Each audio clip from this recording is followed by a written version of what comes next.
টলিউডের আড়ালে আবডালে এমন কিছু ঘটনা আছে যা সময়কে পেরিয়েও আগ্রহ কমায় না। কিংবদন্তিদের ভিড়ে উত্তম কুমার একটি নামই যথেষ্ট। আজ শুনবেন দুই অসম্ভব গল্প, একটিতে লুকিয়ে থাকা আর অন্যটিতে না পাওয়া দেখা। এটা ভেঙে বলা যাক, সেদিন ছিল নিছক আড্ডা সাবিত্রী চট্টোপাধ্যায়ের বাড়িতে। হাসি ঠাট্টায় সময় উড়ে যায়। ঘড়ি যখন রাত 10টা ছুঁয়ে ফেলল তখন বুঝলেন বিপদ ডেকে এনেছেন।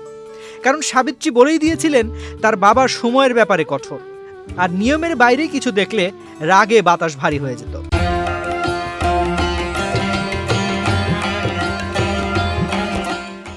গেট ইতিমধ্যেই তালা দিয়ে দিয়েছেন বাবা, আর সামনে পড়লে উত্তম কুমারের অবস্থা কি হতো সেটা ভেবে রং উড়ে গিয়েছিল মহানায়কের মুখ থেকে।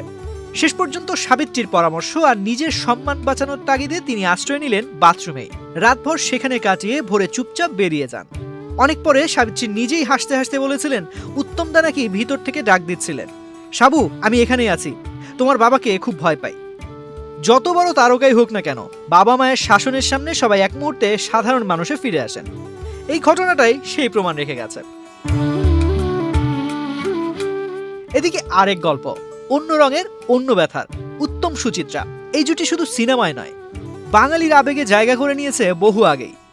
রটনা ছিল পর্দার মতো, বাস্তবেও দুজনেই নরম ছিলেন একে অপরের প্রতি। 1971 আলো আমার আলো মুক্তি পেয়েছে। চমৎকার অভিনয়ের জন্য সুচিত্রাকে ফোনে প্রশংসায় ভাসিয়ে দিয়েছিলেন উত্তম, আর সোজাসুজি বলেছিলেন একদিন একান্তে দেখা করতে চান। কোনো ক্যামেরা নয়, কোনো ফ্লোর নয়, দুঃখের জায়গা এখানেই। সুচিত্রা তখন ব্যস্ততার চূড়ায়, শুটিং কাজ, প্রতিশ্রুতি, সময় বের করতে পারেননি, তাই সেই দেখা আর হলো না। তারপর হঠাৎ 24 জুলাই 1980 খবর এলো উত্তম কুমার আর নেই। সুচিত্রা ভেঙে পড়েছিলেন, কেঁদে ফেলেছিলেন প্রকাশ্যেই।